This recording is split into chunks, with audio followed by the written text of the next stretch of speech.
Sell if you have it is ideal.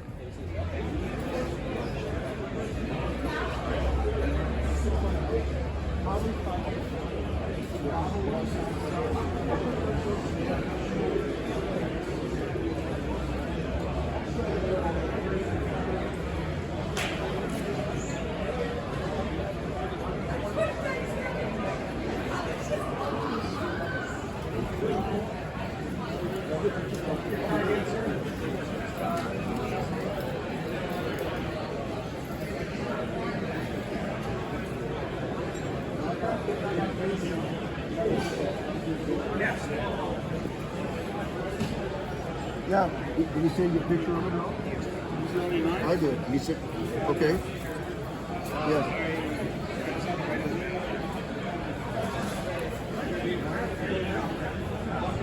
You said an option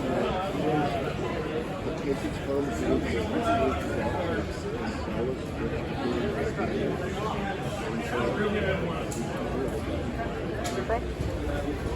So this one is so these were made only from basically 1938 to 1940. 1940 became a stamped. This is a complete milled receiver. So these were only produced in 38 to 39. Anything produced after 39 was actually for either the Waffen SS or Adolf Hitler's personal bodyguards. This one, as you can see, was produced in 1941. Oh, I see that, yeah. So you can see how even the charging handle is a little bit more milled. Everything's a lot more defined. Yeah. This one actually has every single matching mag with the original. So the serial numbers are matching with the magazines? The year was matching. Oh, the year. The year and maker as they match the mags to the gun. And you also have the original loading tool for the magazines. Oh, wow. And original strap too? Yes. The carrying box is a reproduction, but it's very well done. Wow, that's amazing.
Everybody, hope you enjoyed that gun show. I did buy a few items, bought a couple of pretty sweet knives right here and some other World War II pins and stuff, so I'll show you that stuff when I get home.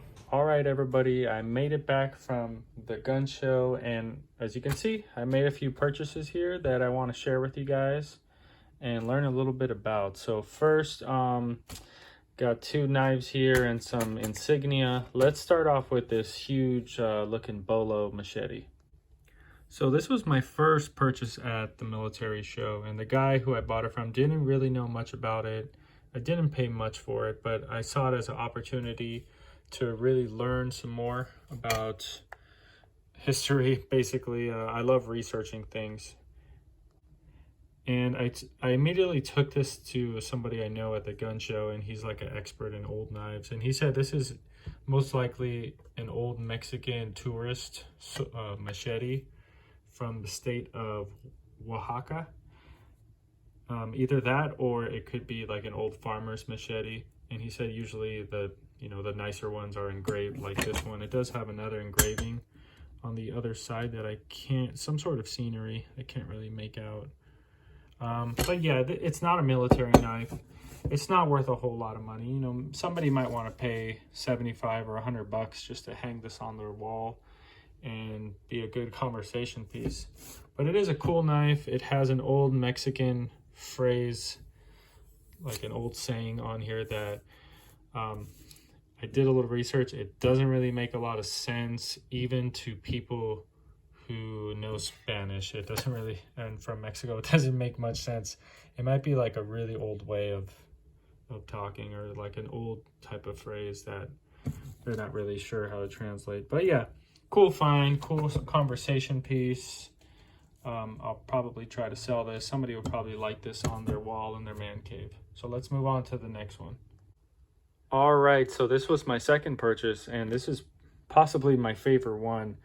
And the gentleman who I bought this from, he really didn't know what this was either. In fact, he said his sister bought it for him at an antique shop, and he just threw 20 bucks on it. And I thought it was pretty old looking, so I went ahead and I bought it for 20 bucks. And I took this to the same knife expert at the military show, and he inspected it. And he said this, and this guy is like one of the best experts I've ever talked to. He said this is most likely a modified, shortened model 1840 Civil War musician's sword, it's called. And he said, let me zoom out here so you can kind of see, you know, it's not that long at all. Usually the sword was a lot longer than this. He said the blade was obviously modified. The handle was modified. There's usually like some long handle pieces right here on each side. And he said the end of it was probably shortened a little bit too, because there's usually like a little bulb type of thing here. But I did look up some pictures, and the handle almost looks identical. It looks basically identical except for these 2 modifications, as well as the blade, like the little groove right here. Now this one, let's see if we can see any marking. So you can't really see, I feel like you can faintly see like there might be a little bit of letters going on there. Let's check the other side. I think this is the other side where I saw more evidence of some old like hallmarks or stamps on there. It's really hard. The best way to look at this stuff is to shine a flashlight kind of sideways at it. But yeah, I do see some faint markings on there. This is probably made by, I think it's called Amy's, AMES, and there's another one, maybe Horseman, or I might be thinking of another brand. But yeah, this is super cool for $20. In fact, he told me a story of how there were some World War II veterans, when they went to combat, they brought some Civil War swords that they had, and they would shorten them like this. Now, there's no way to really know if this is one of them, but this is just super cool. Let me know what you guys think about this rust on here. I'm not really a big fan of trying to polish things up, but I think this rust might be worth removing on here just to make it look a little cleaner. And this is it's a cool little sword right here.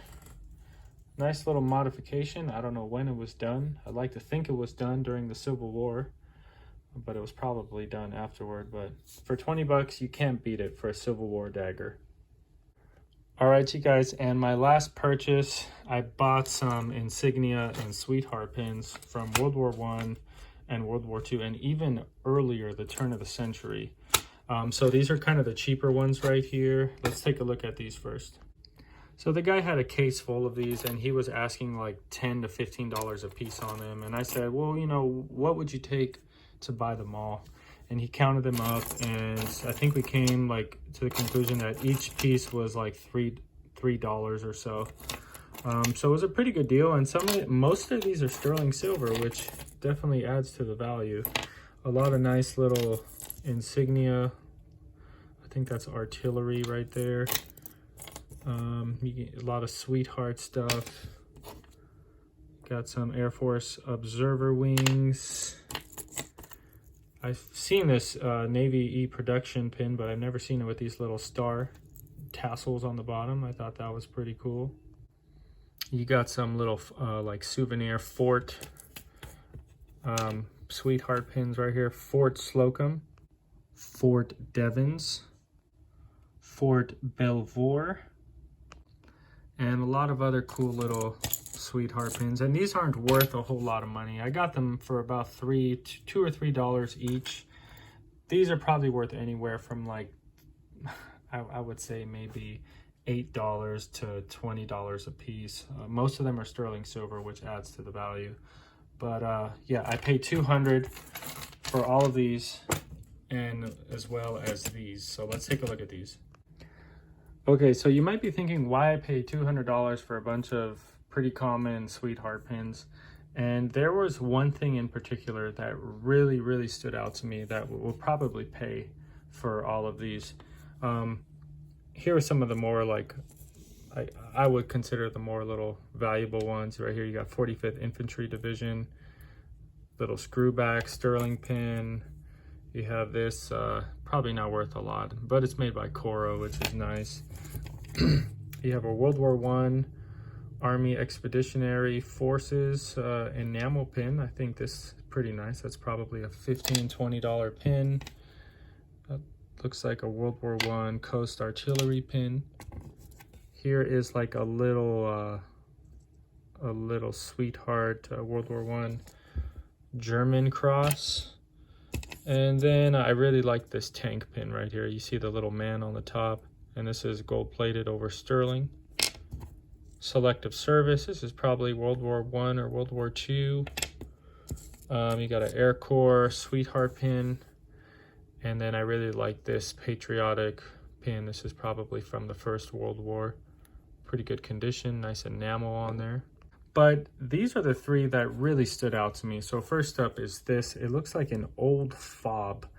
And I believe this is from the Naval Academy. And this is probably turn of the century. I'll have to test out this anchor to see if it's solid gold, because sometimes those are solid gold. But I thought this was really neat looking. It definitely looks early 1900s era. A lot of Navy collectors out there. And then we move on to this one, which is also, let me zoom in on this. This one is also from the early, most likely early 1900s to like maybe the 19 teens. And this is a Naval U.S. Academy insignia pin. And this is marked sterling silver. But this one is really nice looking, because being so old, usually that enamel is worn off in the middle. But it looks really good. I don't think there was enamel on the outer edges. I think it's just focus centered in the middle of the pin, and it looks really good. So this alone right here, I think this is at least a $50 to $100 pin. And then this is the whole reason why I bought everything, because I thought this was a great deal. And so this is, if you turn it around, it's a very intricate design. Let me show you. And it kind of has like this, it almost looks like a little Navy propeller, and you see it folds up and folds down. So this is probably a custom made pin, and it is marked solid gold on the back. It's made in Boston. It has some initials on the back. It says MES, probably the person's initials, and this is a naval Academy class pin. So RINS, I think that stands for Rhode Island Naval Station.